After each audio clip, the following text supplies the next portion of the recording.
teachers, it's Allison Smith here from A Teacher's Best Friend. I am a personal and professional coach for teachers, and my whole goal is to help you thrive in your teacher life.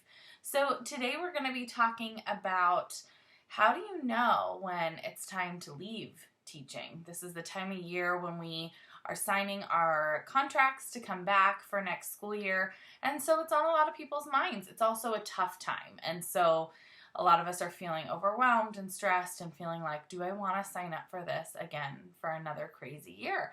So how do you know? How do you know that it's time to go? And this is a tough question, and it's a personal question. So you're the only one who knows when it's time to explore something else. But I'll tell you, I left, and I didn't explode. And in fact, I found something I truly love, that I still get to work in education, work with teachers. I do professional development during the day for teachers, and then I do coaching at night for teachers.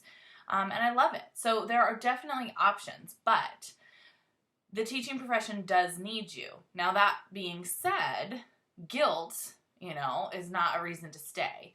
So I know that there's this war between sort of two ideas. Should I stay for the kids or should I go for me? And I want you to, if you stay, feel like that's a choice for you too, not just something you're doing for the students. So how you know when it's time to leave, really and truly is, when you've given it all that you can. And I know that you give it everything you can in terms of all, filling your time and being busy. But is there a different way to approach teaching that can help you still feel fulfilled and feel happy in teaching, is my question.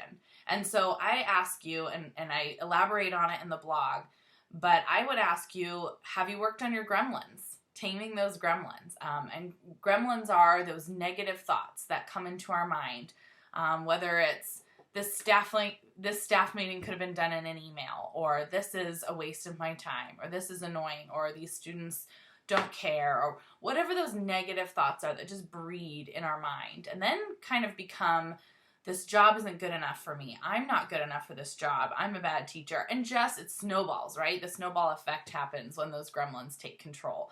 So what can you do to tame those gremlins? What can you do to manage your mind and shift your mindset to a more positive frame of mind? There's a lot of things that I suggest in the blog, one of which that I think is really powerful is practicing gratitude. So check out the blog for even more ideas. But really, have you worked on taming those gremlins? If you are starting to think about leaving, chances are the gremlins are in full force, right? That now every annoyance about teaching is somehow magnified because you've opened yourself up to the possibility of leaving teaching. So be careful of that and also tame those gremlins. So check out the blog for some more ideas on that. The second idea is having a beginner's mind. So this is in contrast to a judger's mind. A judger's mind is looking at how it's not good enough, and a beginner's mind is looking at it from a beginner point of view. Even if you're a veteran teacher, you can still look at things from a beginner's point of view. What can I learn here? What is there that I can take away from this situation? How can I grow through this? Those are the kinds of thought processes that will help you be more successful and happy in teaching.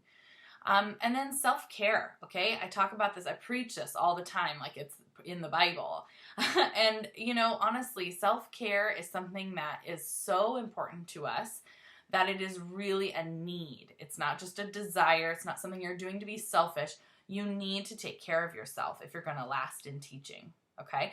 If you are saying, yes, I really don't have a lot of negativity, and I really don't, I keep an open, positive mind all the time, and I take care of myself. I do regular things to self-care, and I eat well, I nourish my body with good food, I exercise, I take care of myself in and amidst teaching, and I'm still unhappy.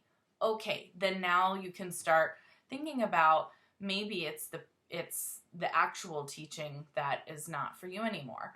But if you haven't done those things, then that's a good place to start, okay?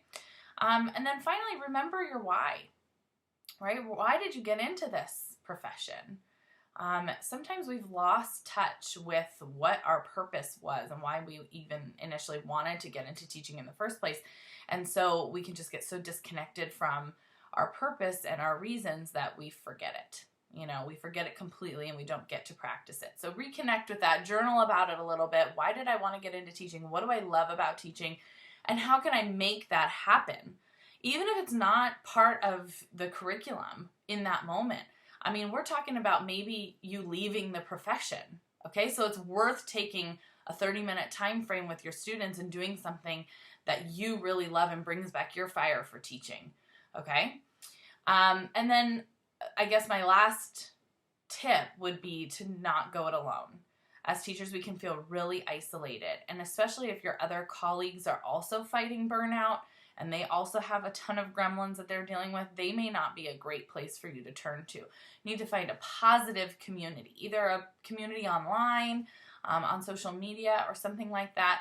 Or we have a program. I have a program called From Survive to Thrive Teacher Program, and it's a program where teachers get together in small groups and we get real, right? Like we don't just talk about flowers and roses and unicorns and rainbows about this teaching profession. We're real about what's difficult and challenging, but then we also move forward, right? So we can still get real and move forward. We can have momentum in how we move through this teacher life. Okay, so find a positive group of people, and if you don't have one, consider joining that program, because that'll give you it'll give you practical tips for helping you beat the survival mode that you're in right now, even just till the end of the year, and help you have a happier end of the year and figure out what you want to do next. But it'll also be a great community of people who will stay positive with you, who will encourage you and just walk alongside you through this time of possible transition for you. So if you tried all of that, if you have a great community, you aren't being negative, you are self-caring, and you are really trying to infuse your purpose, and you're still feeling like this is not for you, then get some coaching. This is a great time for you to engage with a coach, me or someone else, to talk about your options and figure out what would be a good next step for you. There are lots and lots and lots and lots of job and career positions that are great for teachers, former teachers.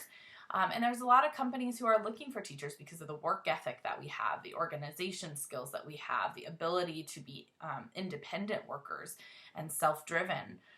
There are so many things that as teachers, so many great skills that as teachers possess that employers are looking for. So check out a coach in this time if you are really wanting to transition. But so either way, you deserve a life that you love. Whether it's in the classroom or out of the classroom, you deserve to thrive in this life just like everyone else.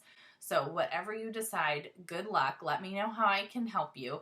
And check out all the other resources that I have on my blog. Check out one-on-one coaching. Check out the Survive to Thrive program. Click below for the full blog post to read more on this topic. And click to subscribe to this YouTube channel so you can get first-time access to these videos as they come out so that you can have them at your fingertips. You can also connect with me on my other social media channels or watch some additional videos on these topics. So good luck, teachers. Let me know how it goes for you. I am pulling for you. I am in your corner. Take care.